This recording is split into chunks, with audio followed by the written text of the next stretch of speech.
Welcome to the Global Medical Device Podcast, where today's brightest minds in the medical device industry go to get their most useful and actionable insider knowledge direct from some of the world's leading medical device experts and companies.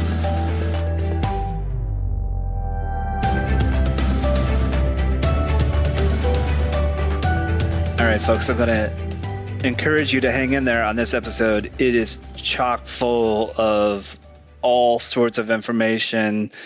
And I want to say pretty holistically, all things related to software as a medical device, certainly from an FDA perspective, lots of discussion about different guidances and information that's really important for you to be aware of if you're venturing into the software as a med device space, especially. My guest is David Pudwill, Mr. Regulatory.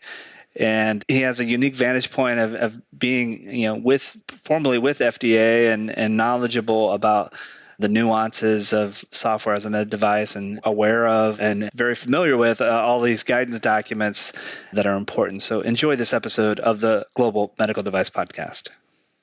Hello and welcome to the Global Medical Device Podcast. This is your host and founder, Jon Speer. And I had a little bit of a brain pause there from him. Like, what is this thing called? Which is so weird. I've been doing this for so long now, but I think I'm just excited about the topic we're about to dive into today. And joining me is Mr. Regulatory himself, David Pudwill. David, welcome. Hey, it's great to be back. Absolutely. And I thought we can explore the nuances and some, details and tidbits and tips and pointers and just general information about this growing segment of the medical device industry known as software as a med device, or SaMD or SaMD, or however you say it. So what do you think? I know you probably have a lot of experience and knowledge about this topic. Yeah, it's something that I've been diving more and more into, recently. That even in my time at FDA, I spent a little bit of time looking into this. So that would be good. I just want to open though by saying a big thank you to you and everything that you guys are doing, and also just a note to your audience that again, all of my opinions are my own and don't represent my current or any former employer. So, okay. But looking forward to chatting with you. Sure. And folks, of course, SaMD, this is a topic that we've covered from a few different perspectives at Greenlight Guru before, and certainly would encourage you to consume previous podcasts and articles and content that we have. This is coming from a different perspective. Remember that David has prior experiences with FDA, so hopefully we get some of that regulatory perspective through the conversation. But David, I think it's probably a good place to start is to remind folks what SaMD is, and sometimes that's easier to do by describing what it is not. So however take you want to go with that, maybe that's a great place to start. Yeah, absolutely. So, there was a lot of work, and I actually, some of my connection with this is I spent a little bit of time in the Office of Legislation at FDA, which gave me a unique perspective into some of this as 21st Century Cures was being developed. And as part of the Cures Act, we did see that a number of software functions got excluded under Section 520 Part O, and so that definition in terms of functions is independent of the platform that they run on. So FDA did a bunch of updates to some of their guidance documents to accommodate that change in definitions around the function that's not specific to, let's say, a mobile platform, but it's just specific to the function definition. And we can provide some links, I think to your viewers, look to put some information out so that they can go read, maybe all of these things that'll put you to sleep.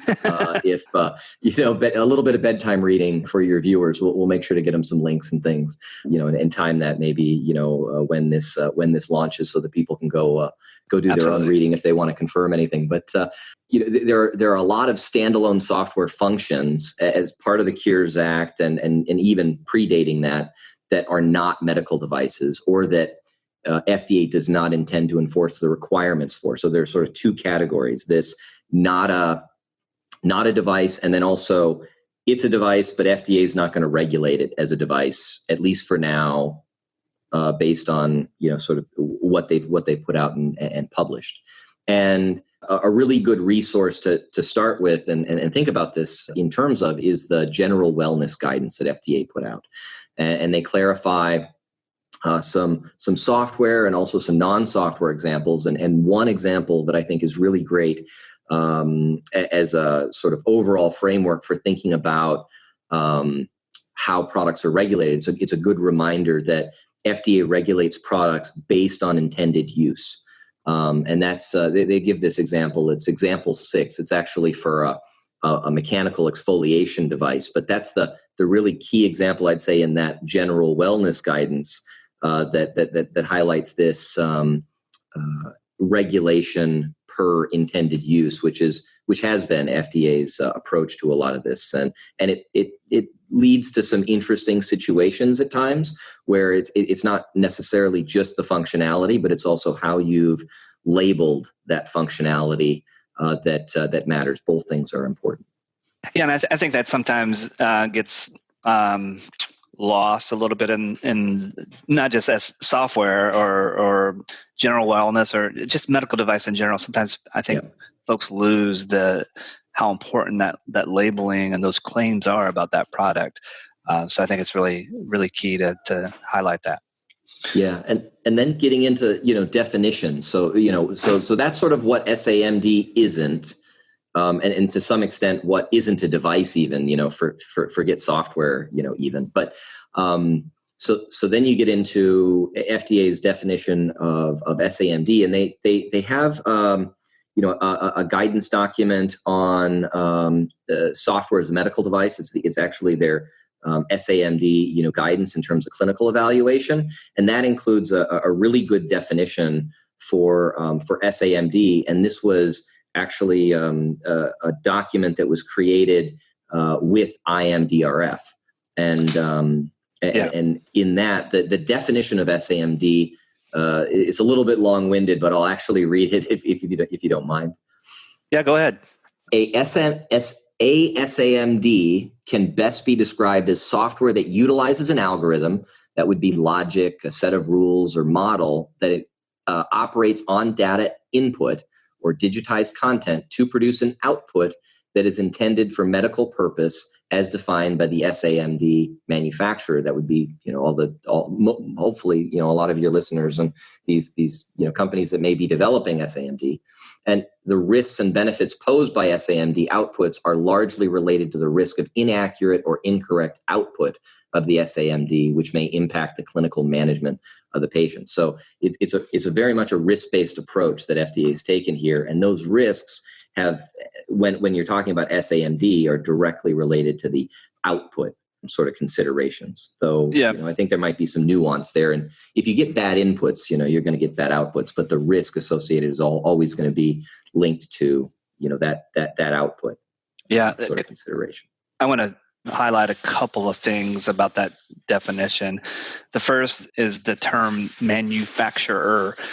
I speak with enough software companies that they don't view themselves as manufacturers, per that definition. That usually throws them for a loop. Do you want to maybe elaborate a little bit on that?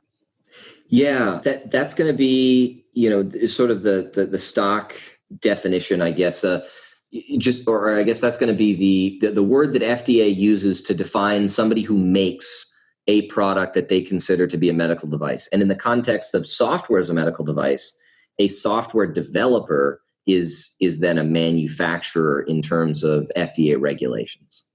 Right. The other thing that I think can sometimes create confusion, and again, I'm going to make the assumption that the product, the device, is classified as a medical device. Yeah. A lot of medical devices contain or include firmware or some type of software, and I think the confusion is, does that mean I'm SaMD? Can you maybe speak to that a little bit? Yeah, so that falls into that'll fall into a different category of software in a medical device, or SaMD.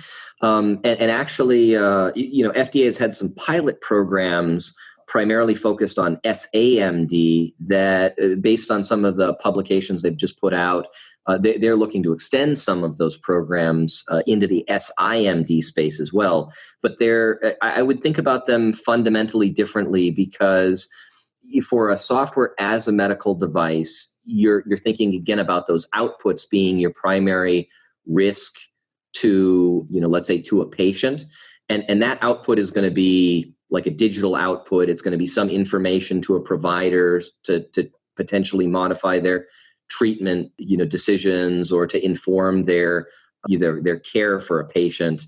But the SIMD is going to be directly connected to a medical device, and the primary risks are going to be the risks of that device when you have the software in the medical device. And it gets a little bit hairy. Sometimes there might be some software products that sort of fall into some in-between spaces where you have to think about it in sort of a hybrid way. But that's how I would generally think about it, is try to separate that as software in a medical device.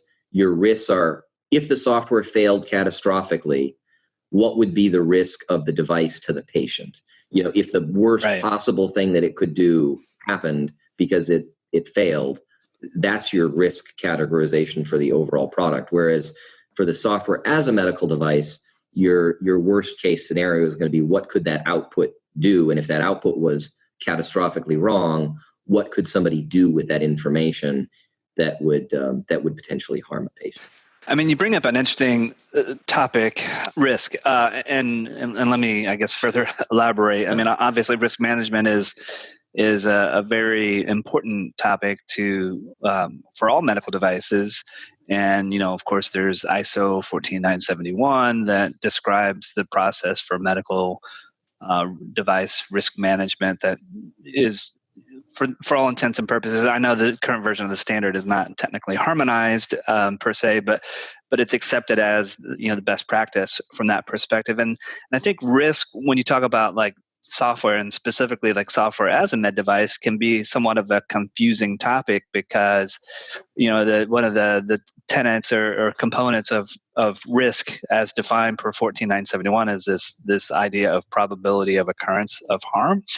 And for some things, I mean, there's you could estimate, or either quantitatively or qualitatively, the probability of something happening, but a lot of people who are in the software space say it's binary. Either it does or it doesn't happen.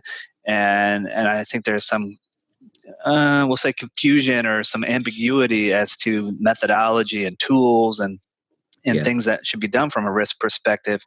I know that and we'll talk about digital health here in a moment, but the IMDRF and digital health, there's been quite a bit of guidance, and even like with EU MDR, like software classes and things like that. Can you, I know I'm putting you a little bit on the spot here, but do you have some context to point people towards, or some insights on risk when it comes to software as a med device?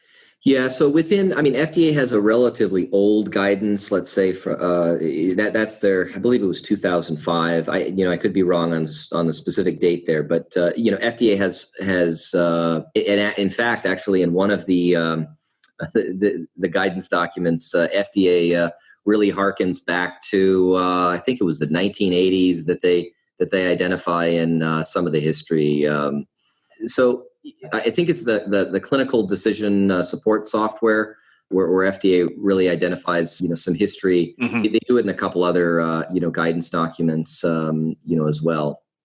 But when we look at the history here, FDA's approach has been, when it comes to software, that you categorize software risk, let's say, at least within the U.S., and that's sort of the context I'm looking at it, though IMDRF brings a different framework into play that FDA seems to be leveraging. But looking at FDA's historical approach to this, you have minor, moderate, or major risk software. And usually that's tied to the risk of, let's say, the medical device for software in a medical device. But when it comes to, let's say, software as a standalone, that level of risk for the software, if it's I should say, level of concern is the actual wording that FDA uses. So the level of concern for software could be minor, moderate, or major. And for a software standalone product, you're going to also, sort of have that same kind of consideration about, is it minor, is it moderate, and is it or is it major? And what's going to drive that is going to be the potential for for any issues. And it's not so much that FDA is going to look at the code itself and see, well, does your code do X or does it do Y? It's if things went catastrophically wrong, again, from a risk standpoint, assume it failed and assume that the output that you give a user is wrong, and it's wrong in the worst possible way. What would be the risk to the patient? And that's how you think about your risk categorization. And then you work on mitigating that, and you need to deal with your software anomalies. But software's a tricky thing. Sometimes depending on how it's used, what other components may exist, or what its interface is, things can go wrong in weird ways. I've run into things where you see just in your personal life a buffer overrun, for instance, and you see some weird thing on a screen. I spent a lot of time as just as an engineer, outside of even the medical device space, seeing, how things can go wrong. Well, what's the risk of a buffer overrun in, sort of a software on your home computer? It's not a huge deal necessarily, though you want to fix it. But if you have that kind of a thing happen in a medical device, that could be catastrophic. So these sort of interplays of different software on a platform, this is what FDA wants you to be thinking about. It's not just, you've somehow perfectly designed, a software, but think about, what's the actual risk. And again, that goes back to the intended use of the product. So if you intend the product to be used in a way where it is the decision-making sort of factor, then the risk is going to be much higher than if it is something that a patient uses to track, information online that doesn't actually affect, a treatment decision, let's say, so then that would fall out of even the software as a medical device category based on FDA's definition. So they've already sort of tried to hone in on software as a medical device being the higher risk considerations. But even within that, your intended use, if you intended to support, be clinical decision support, and what kind of clinical decision support is going to change your relative risk categorization within software as a medical device. All right, folks, I want to remind you, I'm talking with David Pudwill. David is also known as Mr. Regulatory, and I would encourage you to visit his site, mrregulatory.com, MR Regulatory, all one word, no spaces, hyphens, or anything of that nature, mrregulatory.com. David also has an awesome YouTube channel, and I can't emphasize this enough. Just go to YouTube, search for Mr. Regulatory. You'll quickly find the link to get to his channel. He's done quite a few episodes on lots of different guidances and processes, that we deal with or sometimes encounter when interacting with FDA. So it's a wonderful, wonderful resource as well. So I highly encourage people to go check out his YouTube channel, do the subscribe, the thumbs up, all those sorts of things. But, David, I think looks like you're publishing new episodes on your YouTube channel every few weeks or so. What has been, I'll put you on the spot on that. What has been your favorite episode on your YouTube channel so far? It was actually something a recent that I had done a review, and we'll see. I might do some more of these, but just to walk through how you can look at the PMA databases, and so I'd looked at one particular cool. PMA. I won't give a shout out to the company, but it was a well put together PMA. It was a consulting group that, I know some of the folks who were there, they're, ex-FDA people, but I just come across it. It was one of the most recent PMAs, and it was well put together, and it had enough features within, let's say, the PMA, some of the documents and things, that it was a good is a good framework for me to, explain how you can navigate the FDA website and find out information about different PMAs. So that particular video, it's about a particular, PMA. It's the only PMA video that I have that's not a guidance document, specifically, but I'm able to walk through how you can navigate. And so if you're looking to find information about a particular device, you could use that as a cool.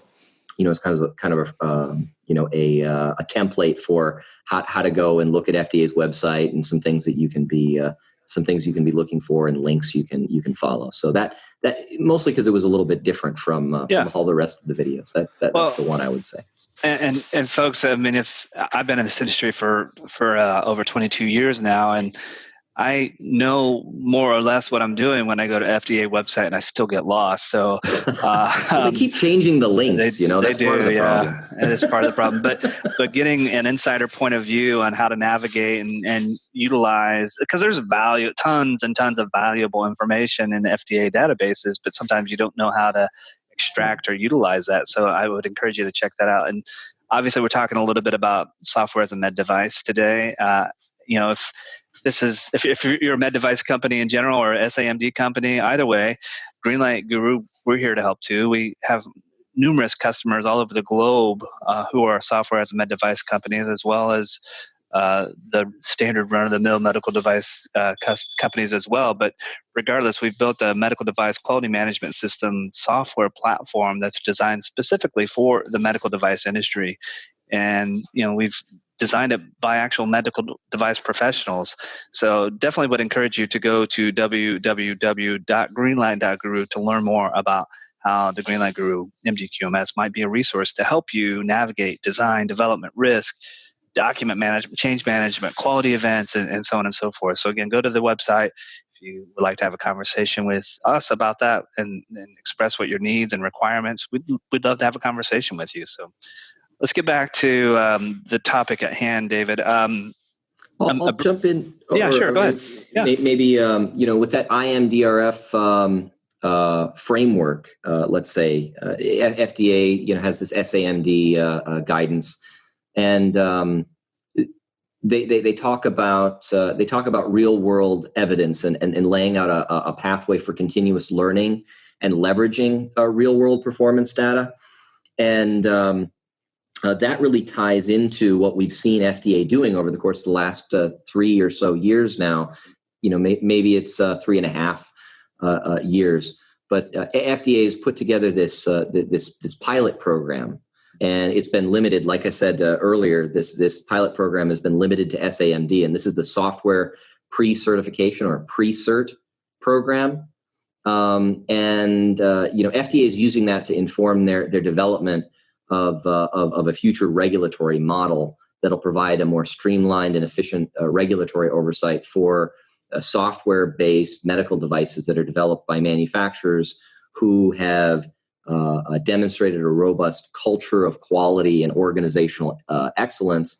And the idea is to allow you to make more, to make changes in the way that I think most software developers are a little bit more used to making those changes, where you have this cascading set of modifications that you're making effectively in real time as you get information to make those changes. And so FDA is trying to come into the modern era when it comes to software and how they think about that and how they think about software development. And in my time at FDA, I worked in the implantable electrophysiology devices group there. So that's pacemakers, defibrillators, and that's an area where there's this for software in medical devices. There's been a lot of this sort of consideration by the manufacturers, where they're trying to figure out how do we make more rapid changes to software and figure out the submission strategies with FDA so that we can make sure that we're putting out the best software updates for the products to keep patients, to keep users safe, and to make sure that they're getting the benefits, the maximum benefits that the devices can offer.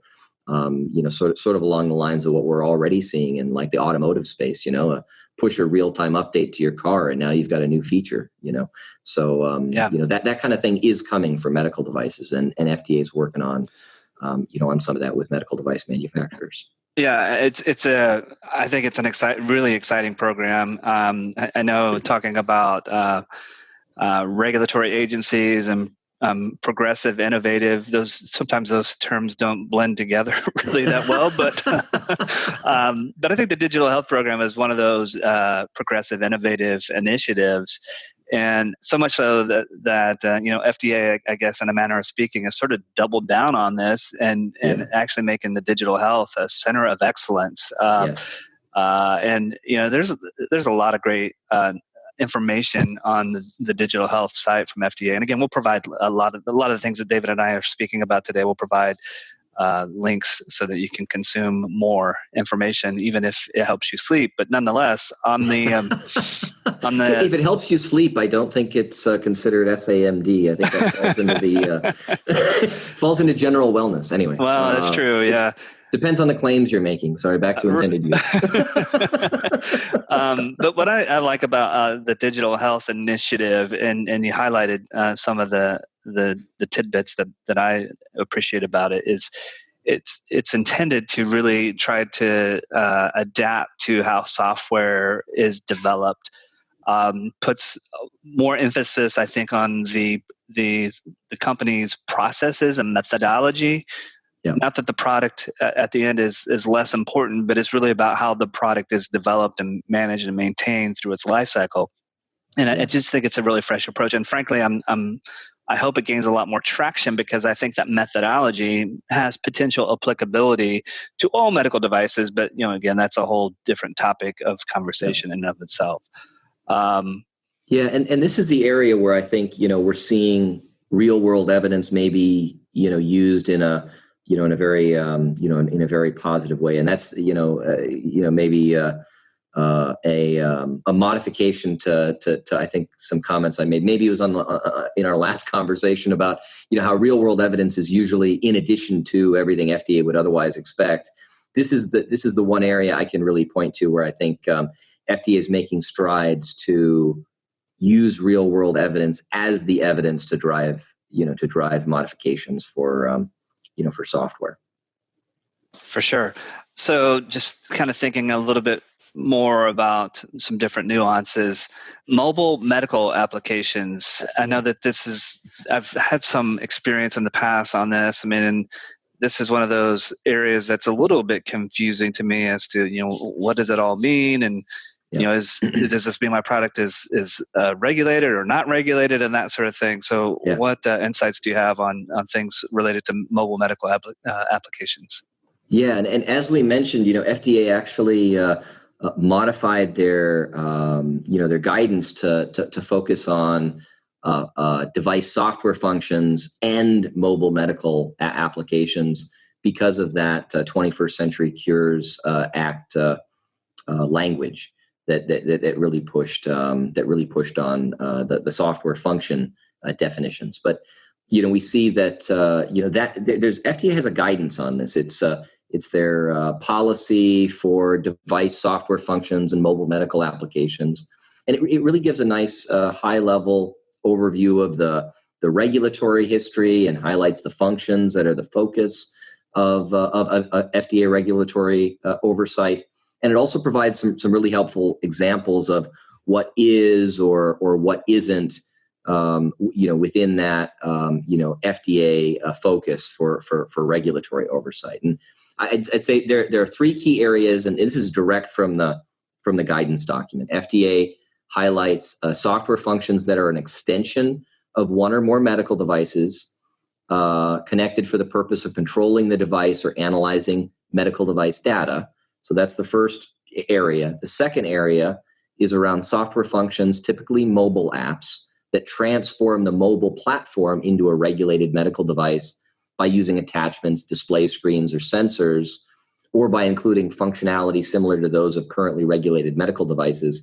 And this then falls into that. It's like if you take your mobile phone and you turn it into something that would normally, let's say, historically be a medical device. That's that second category. And then the third category that are the focus of FDA's oversight are software functions that become a regulated medical device by performing patient-specific analysis and providing a patient-specific diagnosis or treatment recommendations. And these types of functions are similar to or perform the same functions as software devices that have been previously cleared or approved. And so you've got these three major categories. And again, like I said, that's just verbatim, and there's some more information in the guidance itself. But those are the three key areas of FDA's oversight when it comes to, let's call them mobile medical apps, or it could be in another application, another form, just as some software function. So whether it's on a desktop, whether it's on a mobile phone, whether it's on who knows what device, it's the function that drives what it is that FDA's oversight and regulatory authority is going to be. All right. I think one of the other, sometimes, at least for me anyway, confusing segments or things that are sort of under the SaMD umbrella is clinical decision support software. And the reason it's a little bit confusing is, from my perspective, it seems like there's been a lot of development, a lot of companies developing applications and software in this particular space. And I think that's maybe been a little bit exacerbated in some respects because of the global pandemic. But I guess clear the air or maybe highlight some of the important points about clinical decision support software.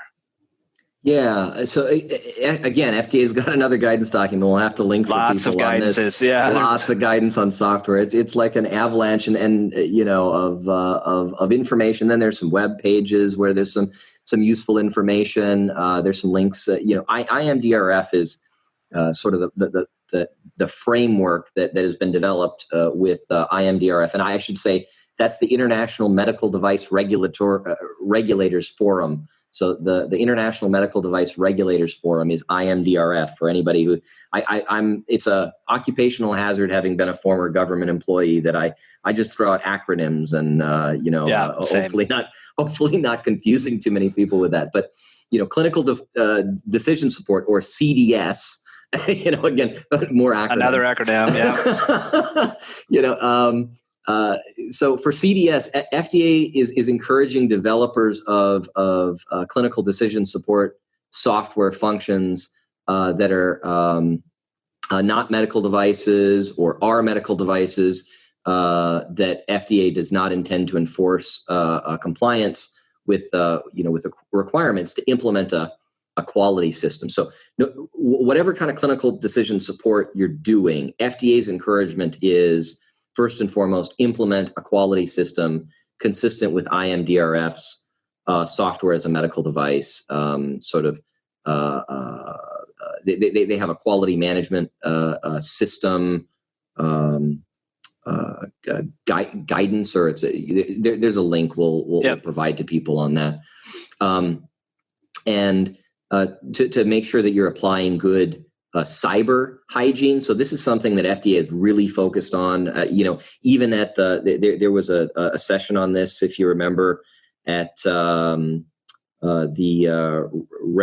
Regulatory Alliance Forum event earlier this year, talking specifically about how to think about cyber and some of these considerations. And so this has been a long-standing concern of FDA, really thinking about software design and cyber vigilance.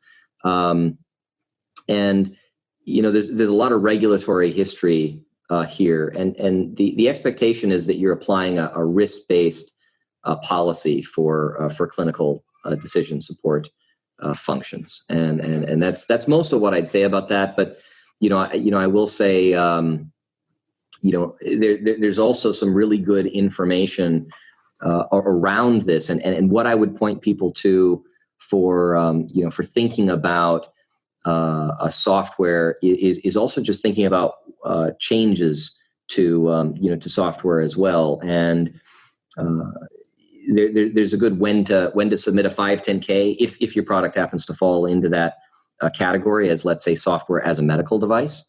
Then that guidance is applicable for this.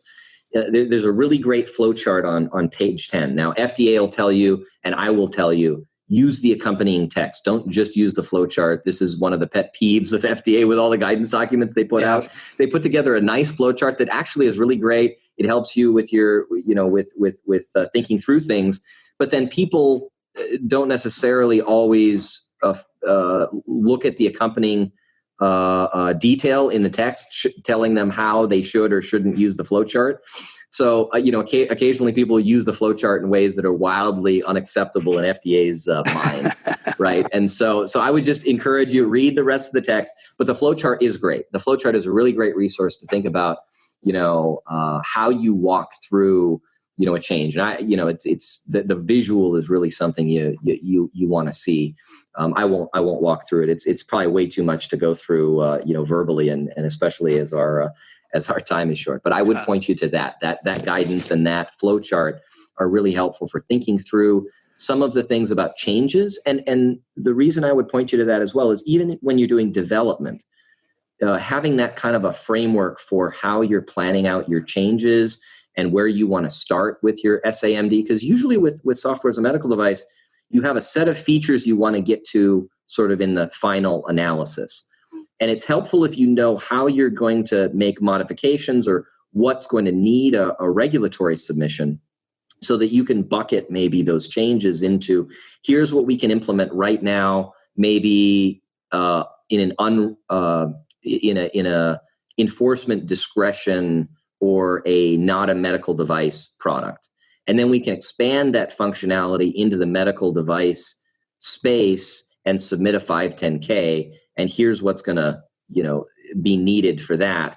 But think about that functionality and then additional functionality that you may be able to add without submitting a 510K, because there are some additional changes you could make, or regular routine, updates around security and things like that for the software itself that are going to fall into this note to file category. And so really understanding that time course of where you're looking to get to. So if you look at the final product, and then you can sort of parse out which pieces of that maybe you could do under a note to file, you can focus your efforts on those functionality pieces that, one, you can start with maybe not regulated as a 510K required medical device, then move into the category of getting that additional functionality that does require a 510K, and maybe multiple 510Ks in series, depending, but really map that out. And then those functions that either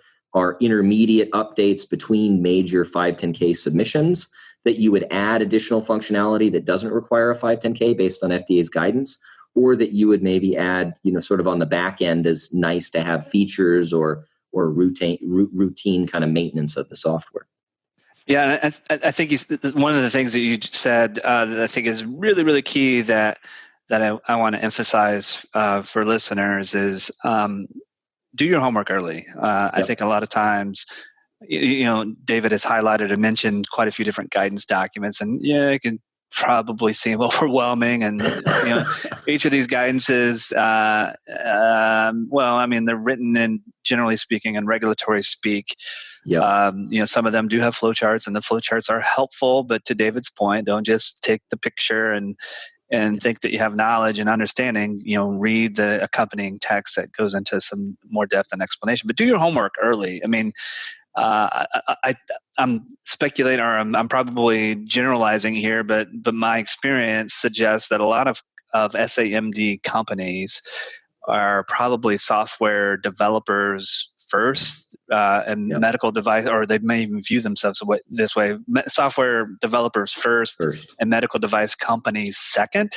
Yep. But if your product is going to be classified as a medical device, it is your responsibility to understand the regulatory nuances and framework and expectations and that sort of thing. That's why doing your homework early in the development of your software is important, so that you understand how to navigate this. And if you are that company that is newer to regulation and trying to navigate all of this, feel free to reach out to Mr. Regulatory. Go to mrregulatory.com and his YouTube channel to learn more. You can also reach out to us at Greenlight guru, we'd be happy to help you navigate that. We also have a pretty prolific list of partners, resources, consultants, et cetera, who have a lot of experience navigating these processes. So, do your homework, reach out. It's okay to ask for help. In fact, I highly encourage it, because nothing is worse than getting to where you think is the end of your journey or your go-to-market step, and discovering that you really have only just begun because you neglected or trivialize what was expected or what's going to be expected from you from a regulatory perspective. So I guess, David, go ahead. It's definitely a pay now or pay later kind of consideration. And usually if you pick the pay later, it'll be a lot more. So just keep that in mind as well. You can usually, I like there's a quote, and I don't know who it's attributed to, but this idea that agony is conserved. So the agony you handle on the front end to try to figure things out on the back end is going to benefit you. And so really thinking about that specifically when it comes to your quality system and any documentation about the software, because that's going to save you a lot of headaches, because it's easier to document something even if it's not as robust as maybe it ought to be as you're doing some of this early development before you hit that medical device categorization. It's going to be a lot easier to go back if you have something. Now, I'd recommend you have more than less, and you make sure that you're as compliant that you're going to be in compliance, let's say, as you move forward. But it's going to be a lot more work to get compliant if you're trying to become a medical device, if you haven't been keeping this. But if you're going to be a medical device, it's going to be easier to keep track of some of this stuff, as you go, than trying to all of a sudden say, oh no, now what do we need to do and develop? And 100%. David, any final thoughts before we wrap up the conversation today? Just want to say a big thank you, again, to you and all the good work that you guys are doing in making sure that people are thinking about these kinds of things early, and providing some tools that make it less agonizing for people to deal with some of these kinds of challenges. But just final thoughts is there's a lot of really great resource out there. Don't hesitate to go. Peruse the FDA website. And FDA has said in some recent guidance that just came out as well that they're still taking pre-submission Q subs. So go ahead and, I would highly encourage anybody who's thinking about moving in this direction at some point, even if you're not software as a medical device now, really think about putting together a pre-submission package and going into FDA, even if that's just to inform them about where you're at. The more you can get in front of FDA and familiarize them with your device early on, the more comfortable they're going to be later on when you're having the real interactions to get a product clearance, maybe under 510K, et cetera, through. So I would just advise people, be engaging with FDA, put stuff in early to them. And the other little tidbit I would give people is find a picture. It doesn't have to be a picture of the device. I mean, software as a medical device is sort of unique because you don't have a picture of the device itself, but maybe of a screen or of some kind of architecture that you think is going to be consistent throughout the life of the product. Find an image that FDA can lock in on and put that into a pre-submission and make sure that image stays in future submissions. I saw some companies when I was at FDA do this really well, and FDA reviewers look at so many submissions that if you can give them a visual cue that they can lock or latch onto, that's going to be really helpful for them to get back up to speed. You don't always have the same reviewers, but oftentimes, if you do, it's going to save you a lot of headaches. They're going to remember, oh, that's this product that I saw a couple of years ago. I remember. And so that's going to be really helpful. If you can give FDA some visual cues, for your products, that would be the other piece of advice is, do the Q sub, and look to find some way to, to really give them some information and give them good information in there about how everything's architected so that they can feel comfortable with what it is that you're doing. Don't overshare with FDA a whole bunch of stuff that, you don't need to, but definitely don't be afraid of going to FDA and asking questions as you move forward in this process. For sure. I think that, I'm glad you mentioned that. I mean, folks, I am a huge fan of the QSub or pre-submission process. I think it's really helpful, especially for a lot of software as a med device. And to David's point, paint a picture, draw an architecture diagram or something of that nature. You don't need a ton of data and information to qualify for preparing for a pre-submission. Yep. It's a relatively simple process. Yes, there is some effort on your behalf to do so, but I think it's invaluable for you as you're trying to navigate your journey. So definitely check that out. David, thank you so much. This has been a wealth of information, folks. I know we've got a lot of guidances and links that we're going to provide you. It's a lot of information. Don't be discouraged. Realize that this is all of these guidances. They're intended to be helpful, and they're also intended to help provide you insights and background and supporting information so that you can understand perception and application from a regulatory point of view. So these are all intended to be helpful from that perspective. Again, folks, I encourage you, check out the work that David Pudwill is doing. Go to mrregulatory.com, go to his YouTube channel, subscribe. That way you can be notified of all the new episodes on some of the finer points of navigating FDA guidances, processes, what have you. As always, thank you for being loyal listeners of the Global Medical Device Podcast, the number one podcast in the medical device industry, and that's because of you. So thank you. Continue to spread the word with your friends and colleagues.